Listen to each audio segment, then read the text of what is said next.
বিসমিল্লাহির রহমানির রহিম। খন্দকারটি সংযম ও শুদ্ধতায় মাহে রমজান। আপনারা নিশ্চয়ই ভালো আছেন। রমজান চলছে, প্রতিদিনে আসছি আপনাদের কাছে, 30 দিনে আসবো এই কারণে যে সংযম ও শুদ্ধতায় যে মাহে রমজান, এর মধ্যে আমরা নিজেরা কি শুধরাবো, সংযম করব, এবং সবচাইতে সুন্দর সময় আল্লাহ তাআলা যেটা রমজান মাস আমাদের উপহার দিয়েছেন, এবং আল্লাহ তাআলা বলেছেন শুধু এটা আমার জন্য। সুতরাং সেই যদি হয়ে থাকে, যিনি আমাদের সৃষ্টি করেছেন রিজিক দাতা, তার কথা যে রমজান আমার জন্য। এই পবিত্র রমজানে শুদ্ধতার সংযমে কথা বলবো। কথা বলার জন্য দুই ব্যক্তিত্ব আমাদের স্টুডিওতে আছে। আসুন তাদেরকে আপনাদের সামনে পরিচয় করে দিচ্ছি।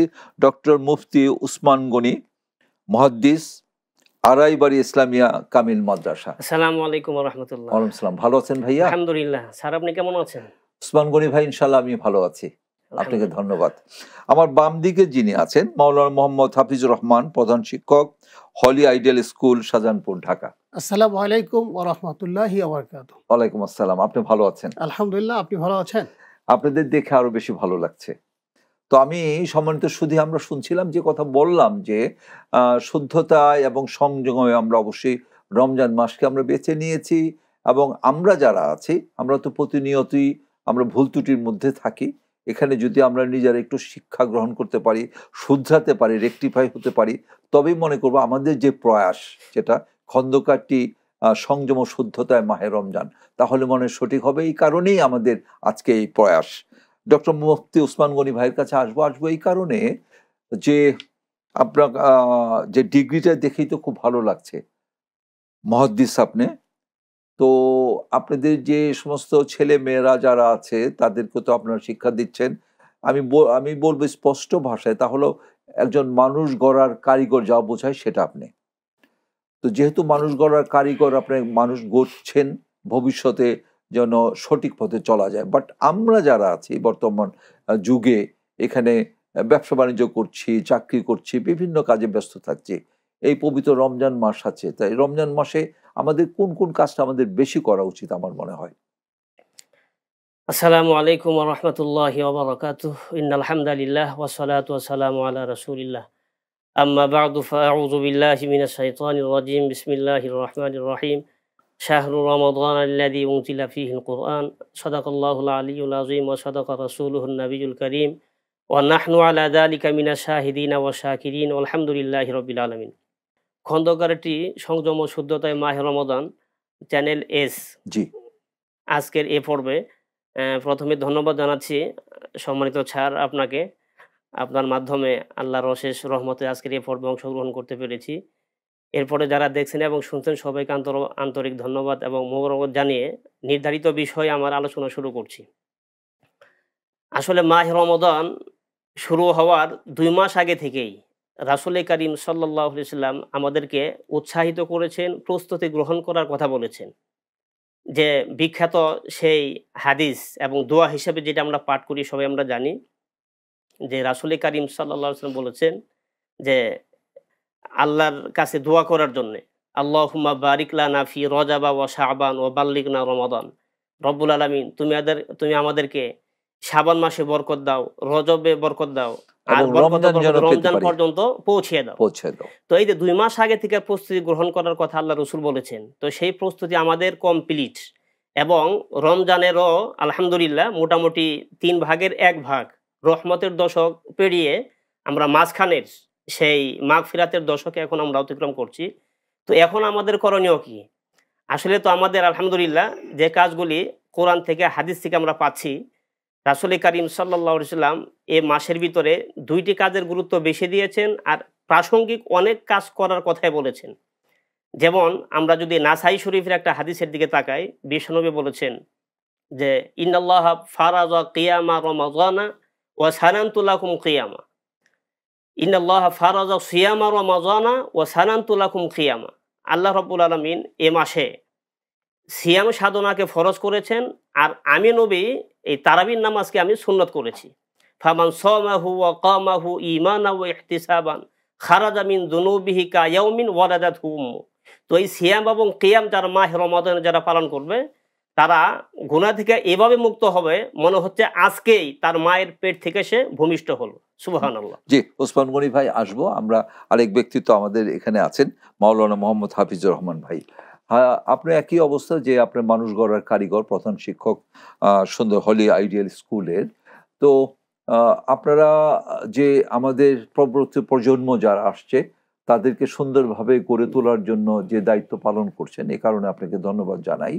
এবং এইটাই হওয়া উচিত যে আমাদের নেক্সট জেনারেশন যারা সঠিকভাবে তারা যেভাবে ইসলামিকভাবে চলবে, অ্যাট দ্য সেম টাইম তাদের মানবতা, তাদের দায়িত্ববোধ, তাদের সঠিক পথে চলা, মানে একজন আদর্শ মানুষ হওয়ার জন্য যেটা দরকার, শুধু পড়াশোনা নয়, আদর্শ মানুষ হওয়া দরকার, সেই দিকে আপনার চেষ্টা করছেন। তাই আমি আপনাকে জানতে চাচ্ছি যে আমরা যারা আছি, আমরা এখন ধরেন ব্যবসা বাণিজ্যের সাথে জড়িত আছি, অর্থাৎ তেজারত করছি, চাকরি করছি, বিভিন্ন পেশায় নিয়োজিত আছি। এই রমজানে আমরা নিজেকে শুধরানোর জন্য, সংযমের জন্য আমাদের কি কি করণীয়? আসসালামু আলাইকুম রহমতুল্লাহ। ওয়ালাইকুম আসসালাম। শুরুতেই ধন্যবাদ জানাচ্ছি চ্যানেল এসকে। তো খন্দকারটি কর্তৃক আয়োজিত সংযম ও শুদ্ধতা মাহে রমজান অত্যন্ত গুরুত্বপূর্ণ সমাজ ব্যবস্থায় একটি ভূমিকা রাখবে, এবং আমরা যারা শিক্ষকতার পেশা জড়িত আছি, জি, আপনারা আপনাদের এই চ্যানেল এর মাধ্যমে আমাদেরকে আমন্ত্রণ জানিয়ে সমাজ ব্যবস্থায় দু একটি কথা বলার সুযোগ দেওয়ার কারণে আবারও অসংখ্য ধন্যবাদ আপনাদের জানাচ্ছি, যে আপনাদের মাধ্যমে আমরা সমাজ ব্যবস্থায় একজন শিক্ষক হিসেবে জাতির যে কি পরিবর্তন দরকার, জি, সমাজ ব্যবস্থায় কি পরিবর্তন দরকার, সমাজ ব্যবস্থা এখন কোন দিকে হাঁটছে, আমরা কোন দিকে হাঁটছি বা কোন পথে চলছি, যদি আমরা বলি মাহে রমজান আত্মসংযম ও আত্মশুদ্ধতা মাহে রমজানের ভূমিকা। জি, আপনাদের খন্দকারটি কর্তৃক আয়োজিত চমৎকার একটি প্রোগ্রাম। জি, শুরুতে যদি বলি আমরা আত্মসংযম ও আত্মশুদ্ধি কি, জি, আত্মসংযম হলো সেলফ কন্ট্রোল, নিজেকে নিজে কন্ট্রোল করা। নিজে কন্ট্রোল করা। জি, আর আত্মশুদ্ধি নিজেকে রিফাইন করা, জি, পরিশুদ্ধ করা, পবিত্র করা, সংশোধন করা, জি, আমরা যেটাকে বুঝি আত্মাকে সংশোধন করা। আত্মাকে সংশোধন করা। জি, তা আমরা একজন শিক্ষক, শ্রেণীকক্ষে সারা বছর পাঠদান করি, মানুষ গড়ে তুলি। এই ছোট ছোট কচিকাঁচা সোনামানিকের টুকরাদের ভবিষ্যৎ জীবনের জন্য আমরা সমাজ ব্যবস্থা গড়ে তুলি। এই কলিজার টুকরারা কিভাবে তাদের সমাজ ব্যবস্থায় নেতৃত্ব দেবে, কিভাবে গঠিত হবে, কিভাবে আদর্শ শিক্ষা শিক্ষিত হবে, কিভাবে মানবতার বীজ বপন করা যাবে, আমাদের মূলত ভূমিকা হলো সেটাই। জি, খন্দকারটি যে আয়োজনটা করেছে আত্মসংযম আত্মশুদ্ধতার বিচারে মাহে রমজানের ভূমিকা, আসলে কি মাহে রমজান এটা একটি মাস, আত্মসংযমের মাস, আত্মশুদ্ধির মাস। কিন্তু আমরা যদি শিক্ষক হিসেবে এটাকে বিশ্লেষণ করি, তো শিক্ষকরা প্রশিক্ষণ নেন, প্রশিক্ষণ নিয়ে পাঠদান করেন। তাহলে মাহে রমজান এটা মূলত প্রশিক্ষণের মাস। জি, মাহে রমজানের 1 মাস প্রশিক্ষণ আমরা গ্রহণ করব। 1 মাস প্রশিক্ষণ গ্রহণ করার মাধ্যমে সমাজ ব্যবস্থায় আমরা সর্বত এটা বাকি 11টি মাস কিভাবে পরিচালনা করতে হবে, জি, সেভাবে আমরা আমাদের জীবনকে পরিচালনা করব। জি, দেখুন, আমরা অনেকেই রমজানকে একটা আত্মসংযম আত্মশুদ্ধিতার মধ্যে নিয়ে আসছি, কিন্তু বাকি 11টি মাস কিন্তু আমরা বেমালুম ভুলে যাচ্ছি। এর কারণটা হলো যে আমাদের আত্মসংযম আত্মশুদ্ধিতার চরম অভাব, বা পরিপূর্ণভাবে যে শিক্ষার যে বীজ বপন আমরা সেটা করতে পারিনি। একটা মানুষের যদি আসলে শিক্ষার মূল ভিত্তিটা আমরা গড়ে তুলতে পারতাম, তাহলে আমার মনে হয় একটি মানুষ শুধু রমজান কেন্দ্রিকই আত্মশুদ্ধি ও আত্মশুদ্ধতার পরিচয় দিত না, তাহলে সারা জীবন সে আত্মশুদ্ধির কাজটি করত। একজন শিক্ষক হিসেবে আমাদের সেই কাজটি সমাজ ব্যবস্থা করতে হয়। একজন শিক্ষক হিসেবে একজন শিশুকে আমরা কিভাবে গড়তে পারবো, কিভাবে আদর্শ শিক্ষা দিতে পারবো, কিভাবে ওকে মানুষ গড়তে পারবো। দেখুন, আমরা শিক্ষক হিসেবে একটা জিনিস লক্ষ্য করি, সেটা হলো সমাজ ব্যবস্থা বড়ই অভাব, সেটা হলো মানবতার যে মানবিক যে ফাংশনগুলো, এই শিক্ষা ব্যবস্থা কিন্তু চরম ঘাটতি রয়েছে এখানে। আমরা অনেকে অনেক ধরনের ডিগ্রি অর্জন করছি, দেশে বিদেশে উচ্চতর ডিগ্রি নিচ্ছি, কিন্তু একটা যে জায়গা থেকে আমরা হারিয়ে যাচ্ছি ক্রমান্বয়ে, সে জায়গাটা হচ্ছে যে মানুষ গড়ার কারিগর হিসেবে যে জিনিসটা আমরা বলবো, যে শিক্ষক হিসেবে একটা শিক্ষার্থীদেরকে আদর্শ শিক্ষা কিভাবে দিব, একজন শিক্ষার্থীকে আমরা আদর্শ শিক্ষা কিভাবে দিব, একজন মুরব্বীকে কিভাবে সালাম করতে হয়। এই জন্য হাফিজুর রহমান সাহেব যেটা বললেন আর কি, যে একজন মুরব্বীকে কিভাবে সালাম করতে হয়, কিভাবে শ্রদ্ধা করতে হয় এবং সমাজে কিভাবে চলবো, এট দ্য সেম টাইম সে বাবা মার সাথে কি ব্যবহার করবে, এটাও তো আপনারা শিখাবেন অবশ্যই প্রতিটা ক্ষেত্রে। অবশ্যই। তো আমি একটু বিজ্ঞাপন বিরতি যেতে হবে, যেহেতু আমাদের সময় শেষ। সুপ্রিয় দর্শক শ্রোতা, আপনারা কোথাও যাবেন না, আমরা অল্প সময়ের মধ্যে ফিরে আসছি।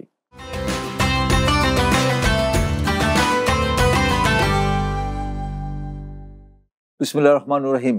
সুপ্রিয় দর্শক শ্রোতা, আমরা শুনছিলাম খন্দকাটি মাহে রমজান, শুদ্ধতা এবং সংযমে মাহে রমজান।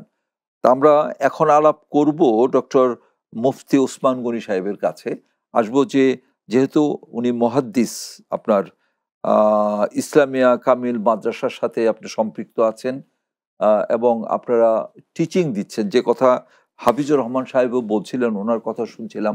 আপনারা দুইজনই তো শিক্ষক, এবং আপনাদের কাছে কেন যেন সমাজ অনেক কিছু আশা করে, এবং এই পবিত্র রমজানের মধ্যে আরো বেশি আশা করে এই কারণে যে আমাদের পরবর্তী 11টি মাস আমার নিজের ফ্যামিলি, আমার সমাজ এবং আমার রাষ্ট্র, এই প্রত্যেকটা কর্মক্ষেত্রেই যেন আপনাদের যে সমস্ত স্টুডেন্টরা আছে তারা যেন সেইভাবে শুধু পড়াশোনার দিক দিয়ে নয়, তারা যেন প্রতিটা চারিত্রিক দিক দিয়ে, তার নৈতিকতার দিক দিয়ে, সব দিকে যেন সে সঠিকভাবে চলতে পারে, সেই শিক্ষাই আমরা চাই আপনারা যেন দিয়ে থাকবেন। এই কারণে আপনারা আরও কিভাবে ছাত্রদেরকে নিজের সন্তানের মতো দেখে তাদেরকে আরো আপনার সুনাগরিক হিসাবে গড়ে তুলতে পারেন, এই দিক দিয়ে আপনারা কি দায়িত্ব পালন করছেন? জি, আসসালামু আলাইকুম ওয়া রাহমাতুল্লাহ। স্যারকে আবারও ধন্যবাদ জানাচ্ছি, আবারও আমাকে সুযোগ দেওয়ার জন্যে। আসলে স্যার আপনি যে কথাটি বলেছেন, খুব চমৎকার একটা পয়েন্ট আমাকে দিয়েছেন কথা বলার জন্যে। আসলে আজকে আমরা যদি একটু কথা বলি, আজকে আমাদের বাংলাদেশের প্রেক্ষাপটের কথা যদি আমরা বলি, যে আমাদের বাংলাদেশে শিক্ষা ব্যবস্থা হচ্ছে ২ ধরনের। একটা হচ্ছে জেনারেল শিক্ষায় শিক্ষিত হওয়া, আরেকটা হচ্ছে ইসলামী শিক্ষায় শিক্ষিত হওয়া। আমরা এই যে মাদ্রাসায় ছাত্রদেরকে যে আমরা পড়াই, ছাত্রছাত্রীদেরকে আমরা পড়াই, তো এখানে যদিও ইসলামী শিক্ষার ভিতরে আবার ভাগ আছে, কিছু আলিয়া মাদ্রাসা, কিছু কওমি মাদ্রাসা ভাগ আছে। তো আমি সবগুলোতে একসাথে আমি নিচ্ছি এজন্যে যে ইসলামী শিক্ষায় শিক্ষিত করার মাধ্যমে আমরা মূলত ছাত্রছাত্রীদেরকে ওই শিক্ষাটাই দিয়ে থাকি যে সে যেন পারিবারিকভাবে, রাষ্ট্রীয়ভাবে, সামাজিকভাবে প্রত্যেকটা জায়গায় জেনারেল শিক্ষা শিক্ষিত হওয়ার পাশাপাশি, যেহেতু আমি আলিয়া মাদ্রাসায় চাকরি করি, তো সেখানে জেনারেল এবং ইসলামী দুটোটাই সমন্বয় সেখানে আছে। আর আল্লাহ রাব্বুল আলামিন মূলত সেটাই বলেছেন, রব্বানা আতিনা ফিদ দুনিয়া হাসানা ওয়া ফিল আখিরাতি হাসানা। আমাকে দুনিয়াও লাগবে, আখিরাতও লাগবে। শুধু দুনিয়াও হবে না, শুধু আখিরাতও হবে না, দুনিয়াও লাগবে, আখিরাতও লাগবে। আখিরাতকে তৈরি করব বর্তমান দুনিয়া দিয়ে। জি জি জি জি। তো সেই ক্ষেত্রে আমরা ছাত্রছাত্রীদেরকে দুনিয়া এবং আখিরাতের সমন্বয়, যে কোরআন হাদিসের সিলেবাস, জেনারেল লাইনের সিলেবাস, এটার একসাথে করে সমন্বয় করে আমরা তাদেরকে পাঠদান করিয়ে থাকি। আর যেন তারা এভাবে দুনিয়াবী শিক্ষা শিক্ষিত হওয়ার পরে, ইসলামী শিক্ষা শিক্ষিত হওয়ার পরে দুটোটার সাথে ব্যালেন্স করে সে যেন চলতে পারে। কোথায় তাকে কি করতে হবে, চাকরির ক্ষেত্রে, অফিসিয়াল ক্ষেত্রে, তারপরে ব্যক্তিগত, পারিবারিক, প্রত্যেকটা জায়গায় সে যেন ওই জেনারেল শিক্ষার সাথে ইসলামের শিক্ষার সমন্বয় যেন সে করতে পারে। আসলে শুধু জেনারেল শিক্ষা থাকলে, ইসলামিক শিক্ষা না থাকলে কি সমস্যাগুলি হয়, আজকে যদি স্যার একটু কথা বলি, এই যে গতকালকের যে ঘটনা ঘটেছে আমাদের দেশে, এই যে আসিয়া 7 বছরের মেয়েকে ধর্ষণ, এই যে একটা ঘটনা, গত পরশু দিনের কথা যদি বলি, মসজিদের থেকে 3 জনকে এভাবে মেরে ফেলেছে। এর আগের 1 সপ্তাহ আগের ঘটনা, চট্টগ্রামে এক ইসলামী দলের 2 জনকে তারা মেরে ফেলেছে। তো এই যে বিষয়গুলি আসলে দেখা যায়, এরপর আমাদের দেশের বিভিন্ন কলেজ, ইউনিভার্সিটিতে সেখানে দেখা যায় উচ্চশিক্ষায় শিক্ষিত, কিন্তু ইসলামী শিক্ষা না থাকার কারণে তো তারা এককেন্দ্রিক, অনেকে তারা নাস্তিক হয়ে যাচ্ছে। তো এজন্য আমরা ইসলামী শিক্ষা, জেনারেল শিক্ষা উভয়টার সমন্বয়ে শিক্ষাটা মূলত দিয়ে থাকি, যেন তারা শুধু ব্যালেন্স করে চলতে থাকে। তা না, অনেক সময় মাদ্রাসায় আমরা অনেক কিছু কর্ম দেখি আর কি, সেখানে হয়। তো সেগুলো আমাদেরকে পরিহার করতে হবে। এবং আমি আরেকটা জিনিস আপনার কাছে জানতে চাচ্ছি, যে যারা মাদ্রাসায় শিক্ষায় সুশিক্ষিত হবে, তাদের অনেকে টার্গেট থাকে যে তারা মসজিদে ইমামতি করবে, আজান দিবে, বা ইসলামী কোনো প্রতিষ্ঠানে সে চাকরি করবে। এইটা না করে আমি মনে করি তার একটাই করা হচ্ছে যে প্রশাসনিকভাবে কিভাবে সে ওখানে চাকরি করতে পারবে, সে তেজারত করবে, জি সে জি আপনার আর্মিতে যাবে, সে চেষ্টা করবে যে সমাজ গড়ার জন্য যে রাজনীতিবিদ হওয়া জি জি ইসলামিক ওয়েতে, এই ধরনের চিন্তা ভাবনা তো তার থাকা উচিত আমি মনে অবশ্যই করি। অবশ্যই স্যার অবশ্যই। জি জি এই যে স্যার আমরা যে আলিয়া মাদ্রাসার সিলেবাস যেটা পড়াই এটা জি তো আসলে শুধু ওই মাদ্রাসা মসজিদের ইমামতি হওয়ার জন্য না। যেমন স্যার আমি তো মাদ্রাসার পড়াশোনা করেছি, এখন আমি তো একজন ডক্টর আলহামদুলিল্লাহ। জি তো এখন আমার সামাজিক ভূমিকা সব জায়গার ভিতরে রয়েছে। আমি চাকরি করতেছি মাদ্রাসায় ঠিক আছে, কিন্তু পাশাপাশি অন্যান্য জায়গা তো আমার দখলদারিত্ব রয়েছে। কিন্তু আমার যদি এই জেনারেল শিক্ষা পাস যদি না থাকতো বা যদি এই সিলেবাসে পড়াশোনা আমি না করতাম তাহলে তো এককেন্দ্রিক হয়ে যেতাম, যেটা জি আপনি বললেন শুধু মসজিদ মাদ্রাসা এইসব। জি তো যার কারণে ওই আমাদের আলিয়া মাদ্রাসা যেটা এখানে কওমি তারপরে জেনারেল দুটোটার সমন্বয় জি সিলেবাস করা, এর মাধ্যমে মানুষ ছাত্ররা পরবর্তীতে তারা ঢাকা বিশ্ববিদ্যালয়ে ভর্তি হচ্ছে, দেশের বাইরে যাচ্ছে এবং স্কুল কলেজ ইউনিভার্সিটি প্রত্যেকটা জায়গায় তারা চাকরির সুবিধা পাচ্ছে, ব্যবসা বাণিজ্যের ক্ষেত্রে তারা তাদের যোগ্যতা দক্ষতা তারা প্রমাণ করতে পারছে আলহামদুলিল্লাহ। জি আলহামদুলিল্লাহ। আলহামদুলিল্লাহ। আরেকটু জানতে চাচ্ছি, আপনি ডক্টরেট নিয়েছেন, যে নিশ্চয়ই পিএইচডি করেছেন তাই তো? জি জি জি কোন সাবজেক্টে বা কোন ইতে? জি আমার ডক্টরেট ডিগ্রির বিষয় ছিল role of the Arabic language হ্যাঁ ইন হ্যাঁ, স্প্রেডিং ইসলামিক নলেজ। বাহ, খুব ভালো। জি জি ইসলামী জি জি, আহ, অ্যারাবিকের জি জি ভিত্তিতে। জি জি জি আর জি, অ্যারাবিক ল্যাঙ্গুয়েজের উপরে, ভাষার ল্যাঙ্গুয়েজ। উপরে, হ্যাঁ হ্যাঁ হ্যাঁ, ভাষার ভেরি গুড। জি আসবো আপনার কাছে আবার, আসবো জনাব হাফিজুর রহমান ভাই, আবার আপনার কাছে আসবো আসবো এই কারণে, তো একই তো কথা, আমরা আমাদের পরবর্তী প্রজন্মকে আমরা একটা সুন্দর একটা দেশ গড়ার জন্য, রাষ্ট্র গড়ার জন্য, একটা আদর্শ সমাজ গড়ার জন্য আমরা দেখতে চাই। এই কারণে আপনাদের কাছে আমাদের অনেক বেশি প্রত্যাশা প্রত্যাশা আমরা বেশি চাই যে আমাদের শিক্ষকরা আমাদের ছেলে মেয়েদেরকে সুন্দরভাবে গড়ে তুলবে। কেননা এখন তো ফার্স্ট লাইফে বাবা তো সেরকম ভাবে সময় দিতে পারে না, ব্যবসা বাণিজ্য বা চাকরি নিয়ে ব্যস্ত থাকে। মাও দেখা যায় অনেক সময় তারা চাকরি বাকরি করে বা অন্যান্য কাজে ব্যস্ত থাকে। সেখানে কিন্তু টিচাররা যারা আছে, স্কুলে যারা আছেন, তাদের দায়িত্বটা বেশি পড়ে যায়।